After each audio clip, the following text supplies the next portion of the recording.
Нүүдэлчдийн зам. Дээвэрт суусан монголчууд. Хотоос 27 цаг орчим давхсан гал тэрэг Дунхан хотод сүүлчийн зогсоолдон ирсэн байлаа. Эндээс цастын монголчуудыг зорих болов. Цастын орны талаар миний ойлгоц авархан билээ. Монголын их бичгийн хүн Бямбын Эренчингон бичсэн алдарт Согто тайж кинонд гардаг да. Гуйнбаатар Арслан тайжийг хүлээн цастай өндөр уус тунд галзуу улаан тамхин хансанаг нэрэн их зэрэгэн жагсаачсан алив араат руу харагдана гэд хөөмн яачих вэ байц гэж өндөлсөн тогтож ядан байдагдлаа. Тэр киноны хэмжээнд л миний мэдих цастын орны мэдээлэл байлаа. Божигнсан өтгөн тоосон ойр орчмын уул алсын бараа ёр үзэгдэхгүй. Ердөө 100 метрээс цааш газар нутаг харагдахгүй улаан түйрэн босжээ. Сүбэ хошуунд морин хуурч эднэ эхнэр хөөфин пинтэй хамт угтаж авлаа. Орон хоолн дээр бид яриа дэлгэж суулаа. Танаа энд цас их ордгоо. Чиний яриад байсан цас туулын барааг би харж амжихгүй юм шиг байна. Гэвэл манай энд өвөл зундаан цас бороо бараг орохгүй те. Өвөлдөө дулаан хаяан дээд тал нь 3 удаа хасах 20 градус хүрч хүйтэрнэ. Зундаан сэрүүхэн сайхан нутаг байгаа нөө. Малчид хойд талын говьорон ихэвчлэн нутаглана. Цастын Монгол гэж биднийг хэлээд байгаа юм. Энэ уулыг даваад хөхнуурын монголчууд байдаг. Биднийг нийтэд нь дээд монголчууд гэдэг юм да. Энэ нарийн ширхэгтэй шороо үе босдог юм. Чухам хаанаас ирдэг юм мэдэхгүй. Манай энд өндөрлөг газар болохоор шороон шуурга, хөрс шороо муу, газраас боссон тоо шорооны нарийн ширхэг хөөрч явсаар энд ийм тоосонсор үүсгдэг бололтой.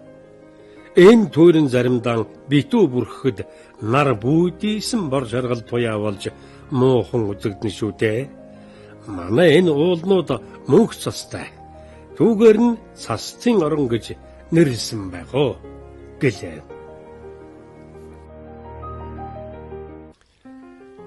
Харин өглөө гүн нойрноос сэрэн сонхоор харвала эргэн тойрон цасан дуулган өмөрсөн ханхар уулс хөглөн харагдлаа. Наривтэр ширхэгтэй цас бодрон хаялж цасны орсон байдлаас харвала шүн дундаас орж эхэлсэн бололтой. Уулсын орой будамтан харагдана. Улаан дөрөнгийн шороо ормөргүй алга болжээ.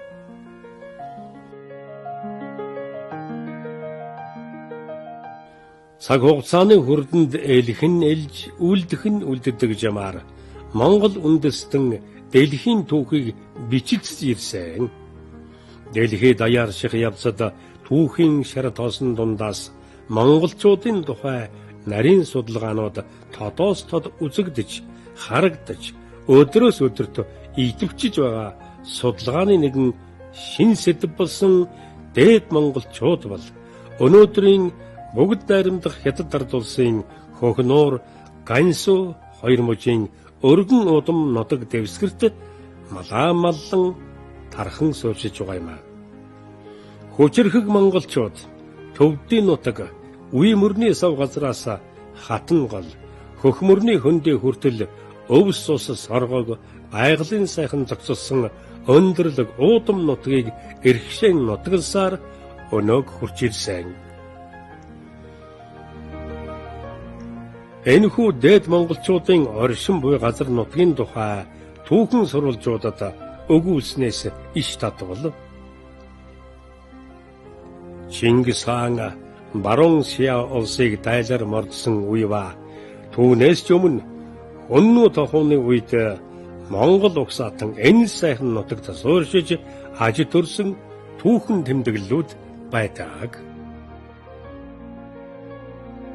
өнөөдрийн төв Монголоос баруун урд аж төрөн байгаа дээд монголчууд Монгол угсаатны бүх одог угсаатнаас гадна төвд, манж, хотон, хятад, уйгар, голог, хасаг гэд олон үндэстнүүдтэй хөрш зэрэгэлдээ оршин тогтнохдоо тэгэхэд шашин, соёл, амьдрах хэв маягийн тухайд өөр зан заншилтай, өөрийн орон зай онцлог оршихуйдан амар зэмэр өөрийн хүслээр аж төрөх гэж тэмцэлдэж эдүгэй хүрчээ. Тэгэд Монгол үндэстнэн Монгол орн авч үлдэх өвөг дээдсээс тээж ирсэн уламжлан хадгалах зэрэг дотооддоо маш чанга дэглэмтэй байна.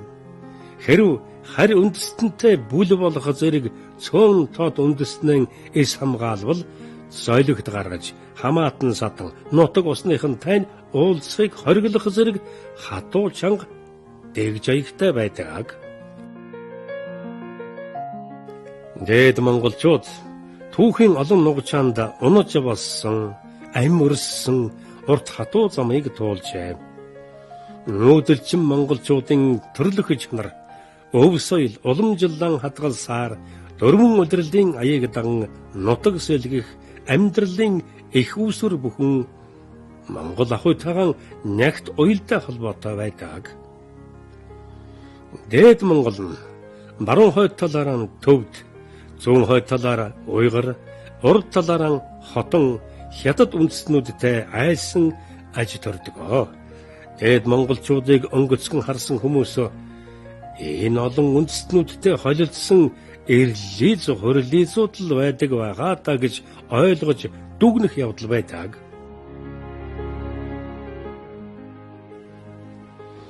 Тэгэд үнэнхүү дуучин сэргэлэн цаваа сартойтойхон хүмүүс байлаа.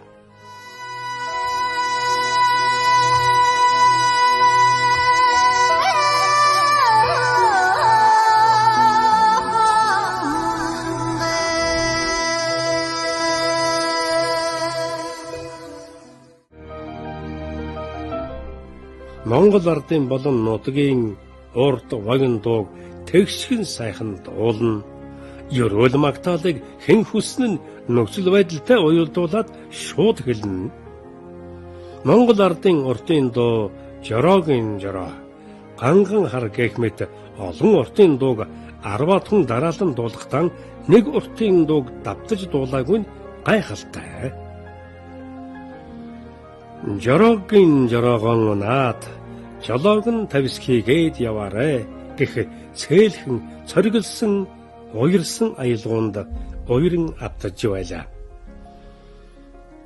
Аль газрын монголчуудын ахуй орчин адилхан өвлөгдөж үлдсэн дуу хуурч мөн нэг үндэстний агуулга утгыг бүрнэн илэрхийлж байдаг юм. Дээд монголчуудын өвөг түүхэн их Монголын эзэнт гүрэнтэй шууд холбоотой. Алтан ургийн их хаадууд удаа дараа очиж цэрэг дайны хүчээр сэлвэж байсан энэ гайхалтай нутгийн уул хангай ус мөрөн нь яалтчгүй манай дэлхийн үзэсгэлэнт газар орны нэг мөн.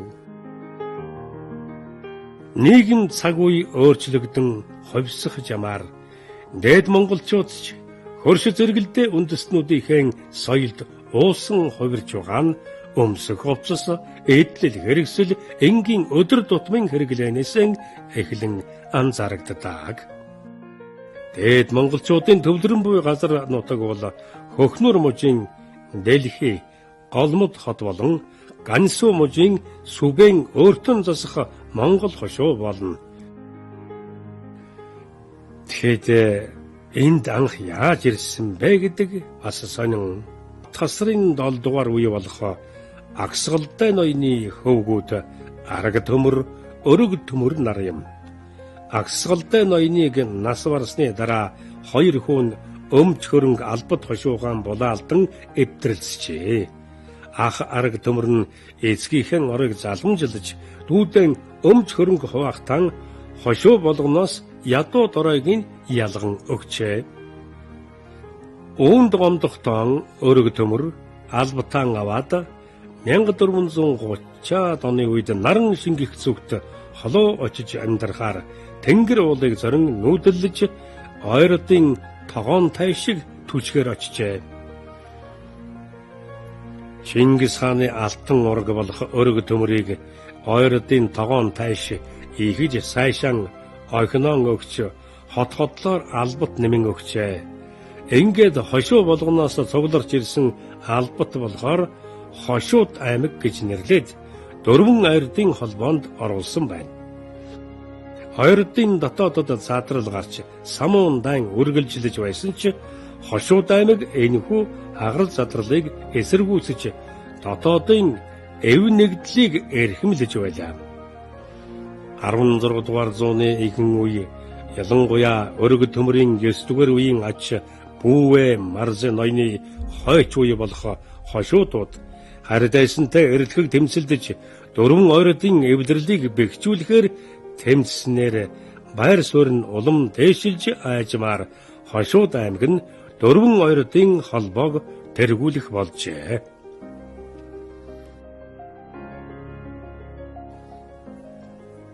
Нэгэн 1616 оноос ойрдын ноёд шарын шашныг шүтгэх болж хас төвдийн оронд очиж мөргөл хийх, өр хүүхдүүдэн ном сургахаар хаст очиулах зэрэгээр аажмаар ойртож шарын шашны дээд давхрагтай харилцаатай болж байлаа.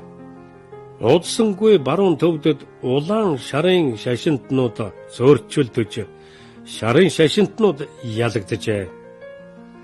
Шарын шашны тэргүүн нь аль эртээс хүчин чадал нэр төрийн мэдэх Хошууд аймгийн тэргүүн гэгэн гүүш төр байхад элч илгээж туслалцаа гуйжээ.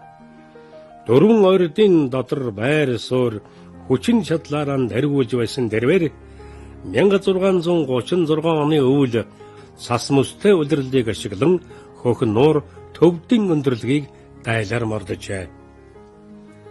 1637-аас 1639 оны хооронд хөхн нуур бигрээ цан орнууд дахь улааны шашинтнуудыг бүрэн устгаж төвдийн ив, цан, кам 3 орныг нэгтгэн авчээ. Баатар хунтайж 1639 оны хавар сэргэн аван ойрд рууган буцахад өр байхаа. Шоргоолж мэт олон тангад дотор би ганцаараа яаж суух вэ? Та нар хараад миний албат бас нөхөд болох улсыг илгээх түн гэж захижээ. Гэгэнгүй шан 1642 оны өвөл Төвд Монголын хаан сууж Хошууд хаанд төрөн айгуулжээ. Үүнээс хойш түүний үе залгамжлагчид 75 жил хаан ширээ залгамжлаж хөхн нуур төвдийн өндөрлөгийг захиран суулаа. Ингэснээр төвдийн өндөрлөгийн сэр нуруунд дах монголчуудаа Дээд Монгол хэмээн нэрийдсээр эдүгэ хүрчээ. 1723 онд Гүүш хааны ууган хүү Дашбаатрын хүү Ловсон дансан цагаан толгой хэмээх газар хөхн нуурын тайж нартай чуулган жуулж далай хун тайж хэмээн өргөмжлөгдлөө. Далай хун тайж бусад тайж нартай манж чин улсаас олгосон цол хэрэгэм зэрэг дэв өргөмжлөлийг халж дээд хүчрхэг төрөн сэргэн мандуулай гэсэн уриандар манжин эсрэг Төвд Монголын 20 мянган хүнийг дайчлан байлдсан ч ялагдаж үлдсэн хэсэг монголчууд нь манжид бууж өглөө. Эрх чөлөөний төлөө үндэстэн угсаатнан өмгөөлөн манжин эсрэг сөрөн болсон хунтайж ялагдал хүлээж 200 горын нөхдөөн дагуулan зүүн гарын Цвэнгарвдан хааныг түшгээр хөдөлжээ. Тэд манжин зэргүүдийн бүслэн хаасан хаалтыг сэт зохин гарч тэгэхэд хунтайж цагаан морьтой явжээ. Манжин зэргүүд хунтайжийг бариад ав гэж хашгиралдан байжээ. Гэтэл зэргүүд хунтайжин байгаа зүг дөхөн ирэхэд нэг зэрэг наадах чинь биш байна. Тэр цагаан бор морьтой яваа гэснээр тэд буцажээ.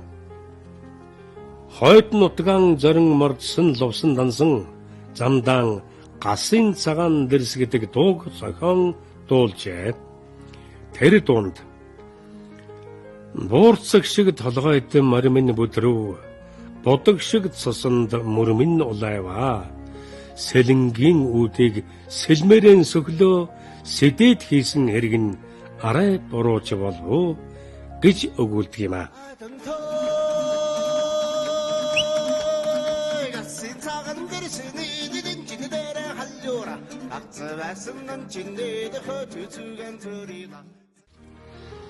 Ийхүү ам тэмцэн очсон тэднийг зүүн гарын ноёд хүлээн авч түүний өвөг дээдэс гүйш хааны нутаглаж байсан илэг голын дагуу нутаг зааж өгчээ. Шин улсаас ловсон данзанг нэхэмжлэн цэрэг оруулавч няцаагдан буцаж байлаа.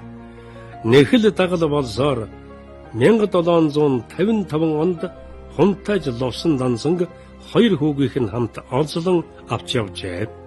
Ингээд намрын сүүл сард хунтайжийг эцэнхий цагаан тэмээ онуулан Бээжинд хүргэжээ. Манжин хаан өстөн дайснан өтөл өвгөн болсныг үзээд амь насыг хэлтрүүлсэн гэдэг.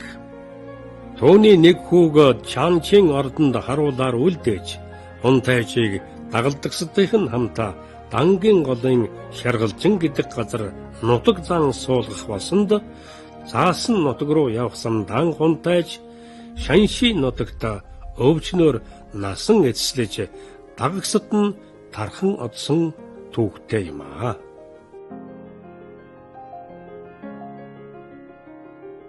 (1725) оноос Чин улсын төр засаглал хөхнөр төвдийн өндөрлөгт аажмаар хэрэгжиж хошууд аймгаар голсон торгууд, сорс, хойд, халх зэрэг 5 аймгийн зүүн баруун гарын 29 хошуу болгон хувааж дээд монголчуудын засаг захиргаа Манжин эрхэнд бүрэн орлоо. Манжчин улсаас явуулсан төвдийг тэтгэж Монголыг хязгаарлах төрийн бодлогын доор Монголын нийгмийн байдал улам докторгуйтж удаа дараагийн талхитал, дээрэм, тонуул, дарлал зэрэгээс тайжин нутаг орноос оргож зогтснаас хүн амын тоо эрс багасж харидайсантай тэмцэх хүчин бүсдэж 18 дугаар зууны сүүлч 19 дугаар зууны эхэн гэхэд газрын аглаг бараадан амьдардаг малчид сүмхийдэд шавлин сууж байгаа лам уургаас өөр цэргийн хүч төр засаглал гэж ор мөргүй устлаа.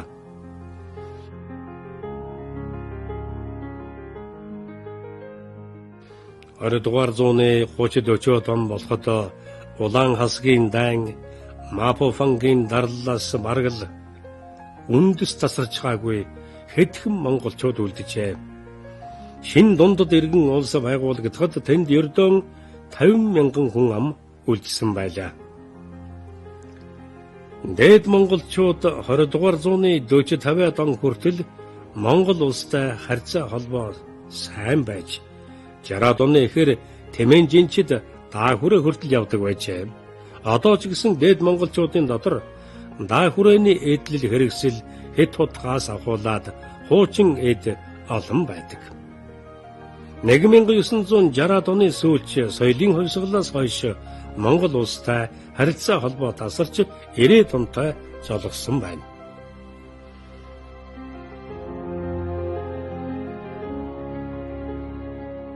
Монгол улсаас даруй 3,000 гаруй километрийн алсад орших дээд монголчуудын нутагт Арцад уул, Алтан уул, Хөхнөрийн хөтөл, Наран саран хөтөл, Сайдмын уул, Баян хангай уул, Бурхан буудаан уул, Хөхнөр, Хар нуур, Тосон нуур, Их Сайдмын нуур, Бага Сайдмын нуур, Бухын гол, Голмодын гол, Сайдмын гол зэрэг алдарт уул нурууд нуур гол мөрөн Монгол нэрээр мөнхчин сунайж байдаг юм а.